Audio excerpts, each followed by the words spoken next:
Hey, j'espère que vous allez bien. Moi je suis trop contente parce qu'on va parler des livres que j'ai pu acheter récemment et donc les livres qui devraient normalement passer prochainement à la casserole puisque j'ai trop envie de les lire tout de suite là maintenant. La plupart des livres je crois que je les ai quand même présentés dans quelques vlogs mais je vais quand même me faire un récap parce que c'est pas tout le monde qui regarde mes vlogs. Ça va être intéressant également de voir ce que j'ai pu acheter ces derniers temps parce que ça épouse pas mal les tendances qui m'ont animée en termes de mes préférences littéraires ces derniers temps. Il y a pas mal de changements, pas mal de nouveautés donc voilà, je voulais vous les présenter, recueillir peut-être vos témoignages si vous avez lu ces livres-là, ou alors me dire quel livre vous fait le plus envie, quel livre vous avez pu acheter dernièrement. Ça peut peut-être également nourrir mes achats, même si faut être raisonnable, mais j'avoue que ces derniers mois, je me suis peut-être un peu lâchée par rapport à d'habitude. Donc on voit déjà la première pile ici, il y a 4 autres piles. Je vais essayer de faire de manière thématique pour regrouper pour que ce soit un peu plus propre. Alors ce sera pas dans l'ordre chronologique puisque là je vais commencer par le livre que je viens tout juste de récupérer aujourd'hui. Mais c'est le livre le plus important de ce book haul puisque c'est à titre personnel le livre que j'attendais le plus puisque c'est le livre écrit par ma cousine, donc évidemment il y a cette fierté, il y a cette tendresse qui fait que j'ai envie de le mettre en avant et aussi cette confiance vis-à-vis de sa plume qui pourrait également toucher d'autres personnes que juste son entourage, dont moi. Il s'agit d'un recueil de poèmes intitulé Ivresse d'une sage fugitive de Sophie Nguyen. Oh ça fait trop bizarre de prononcer le nom de ma cousine genre en vidéo comme si c'était une autrice parmi tant d'autres alors que non pas du tout. Publié dans la collection Poésie de chez les éditions Maya, donc merci les éditions Maya d'avoir accepté de publier cette plume. Donc je vais vous lire le résumé parce que ce sera beaucoup plus parlant que si je résumais moi-même parce que je suis très nulle pour rendre honneur sinon. Alors ce recueil de poèmes, enrichi d'illustrations personnelles, célèbre les relations marquantes de la vie de l'autrice tout en explorant la dualité entre sagesse apparente et rébellion intérieure. Organisé en 4 sections thématiques, il aborde les influences de ses protecteurs, ses émois amoureux, ses complicités amicales et ses secrets les plus intimes. Et à ce transfert de l'intime à peut-être l'universel, le fait que ça peut résonner en nous, enfin des critiques que j'ai vues, ils ont réussi à ancrer leurs expériences personnelles à la plume, à la manière dont sont délivrés les sentiments à travers l'écriture.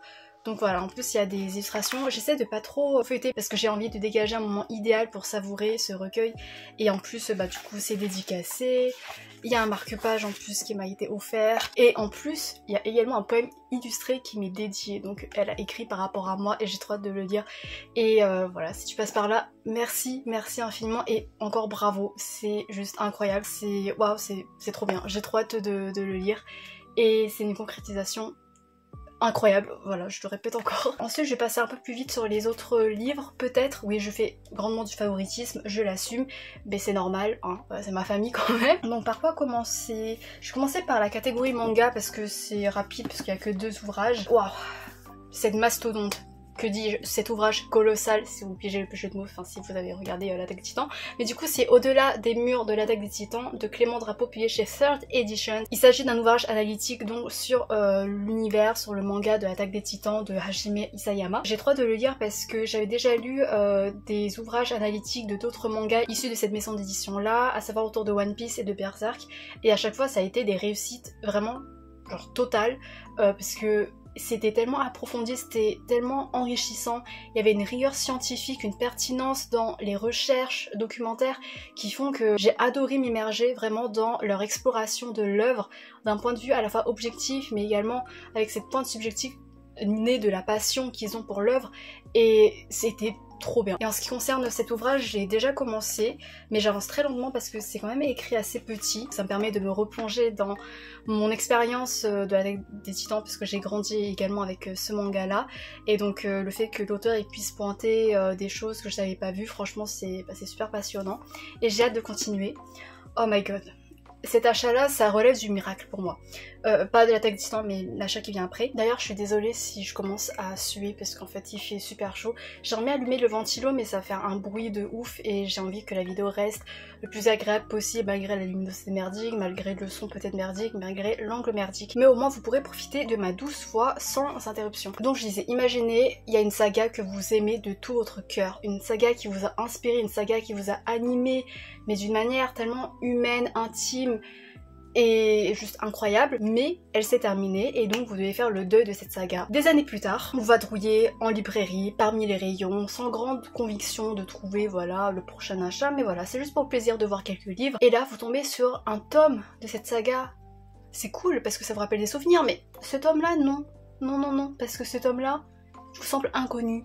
Parce que c'est un tome que vous n'avez pas lu et en fait, du coup, vous découvrez que la saga a pondu un nouveau tome sans que vous le sachiez des années après. Et ça m'est arrivé et j'étais choquée, j'étais en mode je suis hyper fan de cette saga. Comment j'ai fait pour passer à côté de l'info et comment c'est possible? Comment un tel miracle a pu se produire? Bref, ça m'est arrivé avec le manga Barakamon de Sasuke Yoshino publié chez Kion, le tome 19. J'étais ok, enfin ça sort d'où? Vraiment j'ai cru que j'étais dans un rêve, vraiment. Et j'en ai parlé, je crois que je vous mettrai en barre d'infos si vous voulez ma critique sur Barakamon dans une de mes vidéos consacrées à mes mangas préférés. Je vais pas trop y revenir, mais c'est l'été là. C'est la saga parfaite pour l'été. C'est hyper cosy, c'est l'une des séries les plus hilarantes ever. On est dans une communauté campagnarde, c'est tellement chill, c'est tellement inspirant, c'est vivifiant, ça te permet de relativiser sur la vie avec un tel mindset, c'est tellement rafraîchissant. Voilà, c'est chaleureux, c'est waouh. En fait, soit tu te prends pas la tête avec ce manga, soit ça peut également t'émouvoir comme ça l'a fait, ça a résonné en moi de manière très intime et du coup c'est l'une des sagas les plus inspirantes pour moi. Et là je me dis putain, je vais enfin pouvoir retrouver les personnages dans de nouvelles aventures et vraiment je crois que c'est des petites histoires courtes mais ça me suffit amplement parce que les personnages je les aime tellement, ils me font tellement rire et tellement pleurer parfois et du coup j'ai trop... Enfin voilà, je suis en mode mais... Je pensais qu'en 2019 je l'avais fini le manga et non, il y a encore... Voilà, donc maintenant je aussi un peu entre cette stupéfaction à l'idée de voir un nouveau tome éclore comme ça et ce faux espoir à nourrir vis-à-vis d'une suite potentielle dans la saga, même si je sais que normalement là c'est pas possible parce qu'apparemment là c'est vraiment le dernier tome. Quoique là, dans le résumé, c'est pas spécifié. Retrouvez les héros de Barakamon toujours aussi touchants et hauts en couleur pour de nouvelles aventures pleines de bonne humeur. Donc ça dit pas que c'est le tome final. Voilà, je garde espoir, mais... du coup, je sais pas s'il faut mettre un point final. On dirait que c'est une saga qui a ressuscité parce que moi j'étais en mode bah voilà, je vais faire le deuil des personnages et tout. Mais bon, ensuite, pour rester un peu dans ma zone de confort, avant de basculer un peu sur les nouvelles tendances qui pourraient peut-être traverser mon expérience littéraire, je vais parler de fantasy. Grâce à l'offre promotionnelle de la maison d'édition Toussaint Louverture, j'ai pu acheter les 2 premiers tomes de Blackwater de Michael McDowell, voilà, dans cette édition très reconnaissable, très populaire. Il y a eu les 2 tomes au prix de 9,90 € je crois. C'est une saga que je voulais lire depuis très longtemps parce que je voyais beaucoup de critiques élogieuses dans le fait qu'on suit une famille qui est traversée de tensions, de relations toxiques, mais surtout très complexes, très profondes. Et tout ce qui est relations familiales, c'est quelque chose qui me plaît particulièrement. Donc ça m'a toujours intéressée et puis apparemment c'est assez haletant, enfin je sais pas, il y a des enquêtes, il y a des rebondissements. Donc je me dis que ça pourrait me plaire. Pourquoi pas cet été, parce que peut-être que c'est... En fait j'hésite entre l'été ou l'automne. Mais du coup je suis contente de pouvoir enfin les découvrir. Oh, les gars, hormis le livre de ma cousine, ça a été le livre que j'attendais le plus ces dernières années depuis 2021. Silverborn, arrêtez, je vais pleurer. Le tome 4 de Morrigan Crow, pas du tout. Le tome 4 de Nevermore de Jessica Townsend, publié ici chez Orion de Hachette. C'est la version anglaise parce que je peux pas attendre la traduction française, même si j'ai découvert la saga à travers la traduction française, mais là je pouvais pas attendre. Je ne peux point attendre. Si ça vous intéresse, j'ai fait un vlog relecture des 3 premiers tomes sans spoil sur ma chaîne il y a quelques semaines, pour pouvoir mieux savourer la saga voilà. Oh, faut pas que je l'ouvre sinon je vais tomber sur des spoils. Regardez, ça brille, voilà, ça brille. À l'intérieur il y a ça, il y a un dragon, et là c'est comme ça, voilà, c'est mignon comme tout. Nevermore c'est la saga jeunesse de ma vie d'adulte, c'est l'une de mes sagas préférées ever, c'est ma comfort saga, je les aime d'amour en fait, j'adore les personnages. Ce sont mes enfants, ils sont tellement drôles, ils sont tellement rafraîchissants, ils sont tellement courageux, je suis folle d'amour pour eux et également folle d'amour pour Jupiter qui est la figure parentale, mais bref voilà. J'ai trop hâte de découvrir de nouvelles aventures avec, aux côtés des personnages, Et voilà, je suis tellement concernée par leur sort et tout, et j'ai peur également pour la suite parce que plus les tomes avancent et plus les personnages prennent en maturité, font face à de nouveaux problèmes dans la vie, à travers l'adolescence, etc. Donc j'ai peur pour leur gueule, mais j'ai trop hâte. J'ai eu une période également arcane. Du coup j'avais acheté M.B.S.A. de C.L. Clarke, un roman qui se déroule dans l'univers d'Arcane et qui suit le personnage d'M.B.S.A. Ici c'est durant sa jeunesse, enfin je sais pas en fait. Publié chez Orbit, mais ça va être publié en France chez Mana Books je crois en septembre. J'ai bien envie de découvrir ce personnage là qui reste assez nébuleux pour moi dans la série. Je trouve qu'on l'a pas assez développé. Et donc j'ai bien envie de voir sa complexité au niveau de sa construction psychologique, au niveau de ses relations avec sa famille, parce que voilà, tu sens déjà dans la saga que ce sont des relations assez compliquées. Et l'envers de la couverture de la jaquette, Tana, c'est elle avec sa famille. Ici ça fait comme ça. Et voilà. En fait, je pensais que j'avais payé cher justement pour un jaspage, mais en fait, il n'y avait pas de jaspage, du coup, j'étais trop deg. Je me suis trompée de modèle, mais bon, c'est pas grave. Toujours en rapport avec Arcane, enfin un peu moins, mais dans l'univers de League of Legends. En fait, du coup, Arcane, ça m'a donné envie de découvrir un peu plus du monde de League of Legends, mais je veux pas jouer aux jeux vidéo parce qu'apparemment c'est très toxique au niveau de la communauté et peut-être c'est un peu compliqué. Enfin, moi, je suis pas du tout jeux vidéo, j'arrive pas à jouer. J'aimerais bien, mais quand j'en achète pas et que je m'entraîne pas, et je sais pas jouer. Et donc je me suis dit vas-y, je vais découvrir l'univers à travers ma passion qui est la littérature. Et donc par exemple j'avais acheté Runation, je sais pas comment dire, Anthony Reynolds, publié chez Mana Books, qui suit pas des personnages de Arcane, mais d'autres personnages de l'univers du jeu vidéo. Et ça m'avait intéressé parce que dans le pitch, je crois, ça parlait de relations familiales et j'avais vu de bonnes critiques, donc ça m'intéressait. Et voilà, du coup, je me suis dit, why not? Et j'ai toujours pas lu, mais j'aimerais bien. J'espère ne pas être déçue, j'espère pouvoir être happée par l'épicness qui semble découler de ce livre-là. Et en plus, c'est un one-shot, il me semble. Donc pourquoi pas, voilà, je vais apprendre à connaître les différents personnages pas à pas à travers d'autres supports que le jeu vidéo. Et sinon, de l'autrice C.L. Clarke, j'avais également acheté en parallèle avec M.B.S.A. The Unbroken de C.L. Clarke, du coup publié chez Orbit. C'est un livre que je voulais lire depuis longtemps et du coup quand j'avais acheté un M.B.S.A. et je me suis dit vas-y let's go, je saute le pas et je vais également acheter une autre de ses sagas. Ça c'est le premier tome d'une duologie, d'une trilogie, je sais plus trop. C'est une fantasy saphique. Donc c'est trop cool.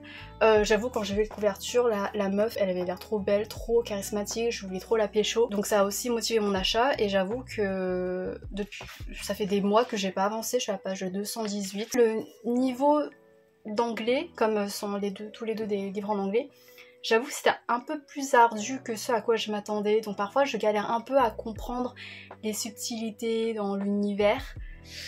Donc ça a assez freiné mon immersion, donc voilà, faudrait que je reprenne. Au niveau de la romance, je suis pas plus emballée que ça. Je suis pas de type romance de base, alors même si c'est une romance saphique, c'est bien par représentation, mais ça veut pas forcément dire que je vais accrocher. On parle de révolte, de gouvernement, je sais plus en fait.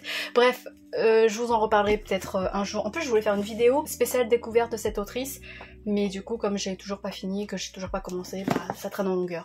Alors on va transitionner en douceur pour progressivement quitter la fantasy et aller vers un genre que j'ai découvert au final très récemment ces derniers mois, parce que avant c'était un genre qui me faisait pas mal peur, je me sentais très intimidée, je me sentais pas assez légitime peut-être pour en lire. Il s'agit du genre de l'essai, des ouvrages théoriques. Là récemment j'en ai lu pas mal, j'étais en pleine période de fin de master, de mémoire, de préparation de soutenance, etc.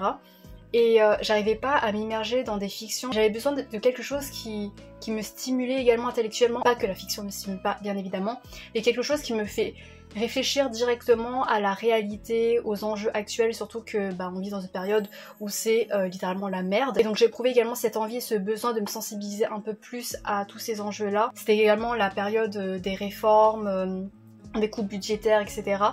Et mon université s'est sentie particulièrement impliquée, donc ça a vraiment nourri un peu cet engouement, cette ardeur intellectuelle à m'intéresser à tout ça et à mieux conscientiser certaines choses. J'ai voulu nourrir encore plus mon engagement qui était déjà existant avant, mais qui avait des bases encore assez bancales à mon sens.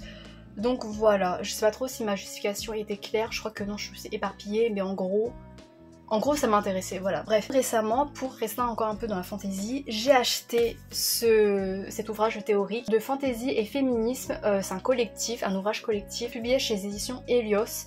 Ici c'est en version poche. Ce sont différentes autrices ou des auteurs également qui vont parler des courants féministes et queer qui ont traversé le genre de la fantasy, soit dans le temps, soit ces derniers temps je crois.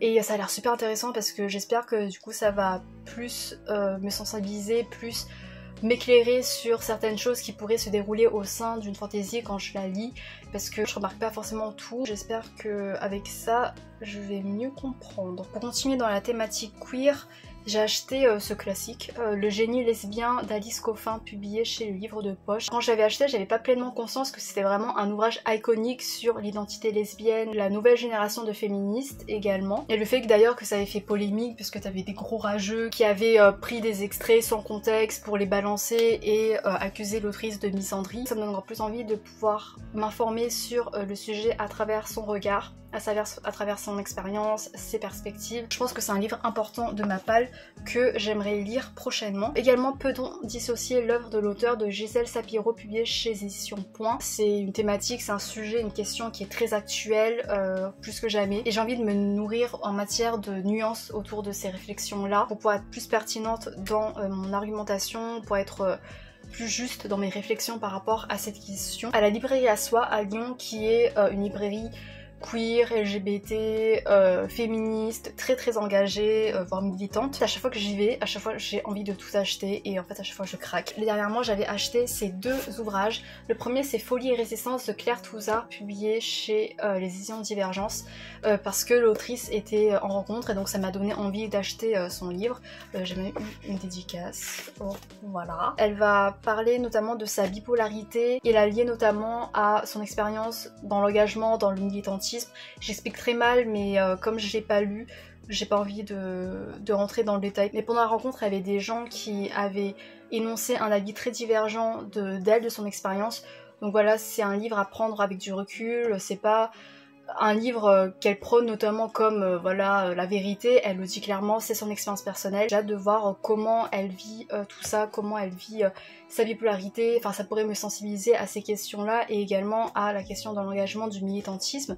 Et j'avais également acheté ce livre Pop Fascisme, comment l'extrême droite a gagné la bataille culturelle sur internet, de Pierre Plotu et Maxime Massé, publié chez également les éditions Divergence. Et évidemment c'est très actuel, encore une fois. J'ai commencé, j'ai lu que le début. Ça m'a dégoûtée, j'étais bah... Mais je vais continuer parce que c'est passionnant, c'est très bien écrit, c'est très pertinent, ça donne beaucoup d'exemples concrets, mais c'est ça justement qui m'a dégoûtée parce que je suis en mode, mais en fait ils sont partout, ces connards. Qui dit fascisme, dit également masculinisme, virilisme, machin truc toxique. J'ai également acheté Le mythe de la virilité de Olivia Gazalet, publié chez les éditions ici Pocket. Je suis en train de le lire, je suis à la moitié, ça s'y très bien.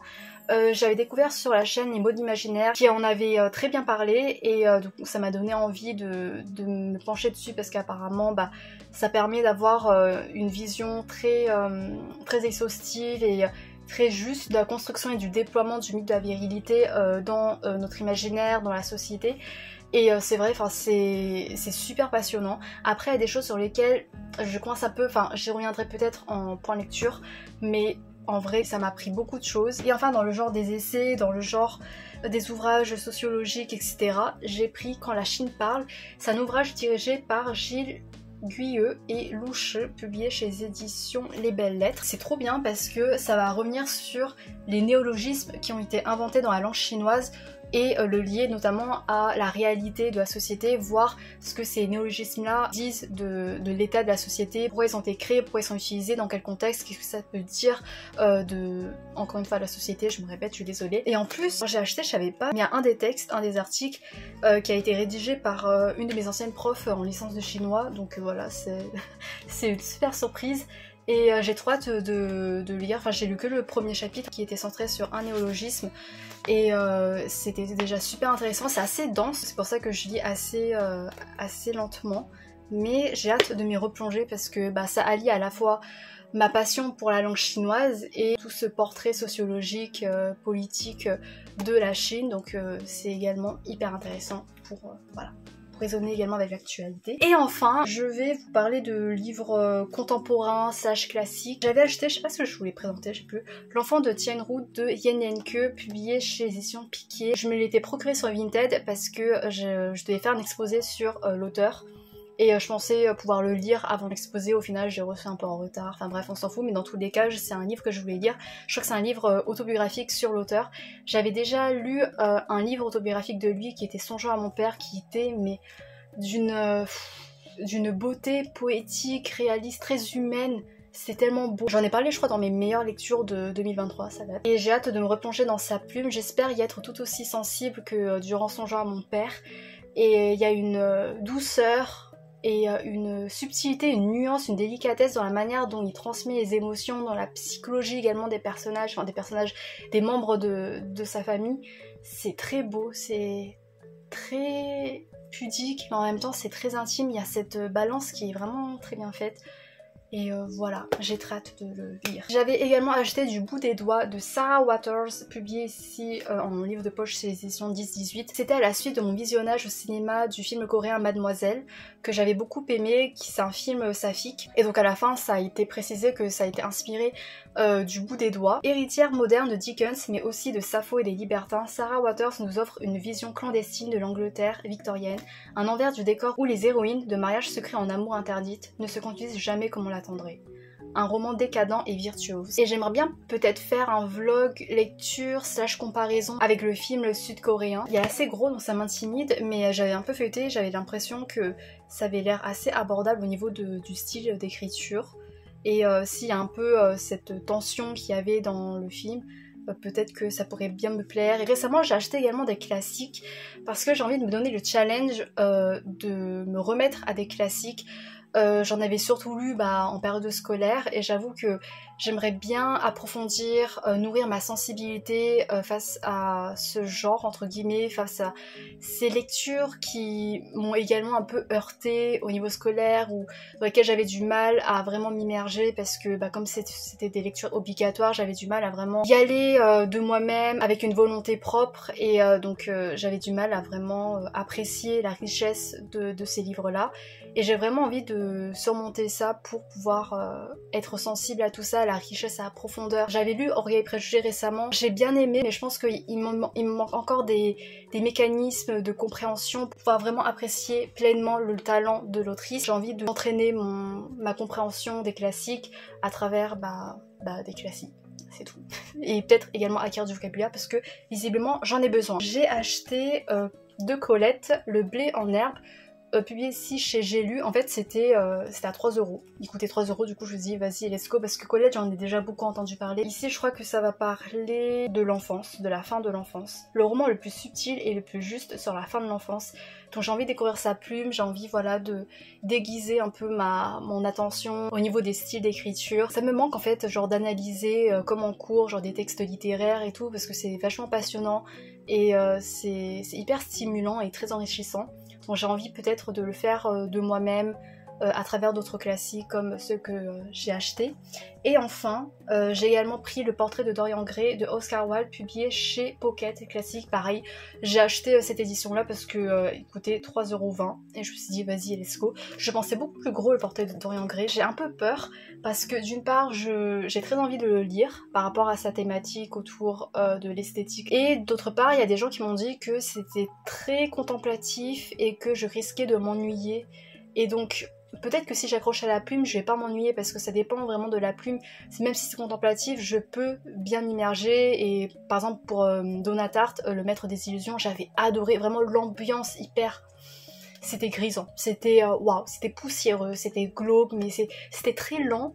Mais au niveau du ton atmosphérique, c'était génial, c'était incroyable. Je me suis dit peut-être que pour celui-là, ça pourrait le faire. Voilà, c'est tout. J'ai fini, j'ai enfin fini. J'espère que ça vous a plu. Dites-moi s'il y a des livres dedans que vous avez déjà lus, que vous me conseillez particulièrement. Ou alors vous, est-ce que vous avez acheté des livres dernièrement qui vous font particulièrement envie. Waouh, moi j'ai trop hâte. J'ai trop hâte de vous présenter tout ça. Et surtout je suis super contente de pouvoir reprendre un rythme régulier sur cette chaîne parce que ça me manquait avec, comme j'ai dit, le master, le mémoire. C'était quand même assez difficile pour moi de m'organiser au niveau de la chaîne. Mais là, tout ça, c'est derrière moi. Là, durant mes vacances, je vais essayer de fournir un contenu enrichissant, c'est peut-être un peu prétentieux, mais au moins divertissant et qui pourrait peut-être vous faire découvrir de belles lectures et surtout qui pourrait me permettre à moi d'exprimer ma passion pour certains ouvrages ou alors ma haine pour d'autres. J'ai de nouvelles idées de contenu, j'ai trop hâte de les tourner, de vous en parler. Merci infiniment d'avoir regardé jusqu'à la fin. Encore une fois, j'espère que ça vous a plu et j'espère vous retrouver pour de nouvelles aventures littéraires. D'ici là, bah, une très bonne suite d'été à vous et à bientôt peut-être, je sais pas, j'espère. Salut!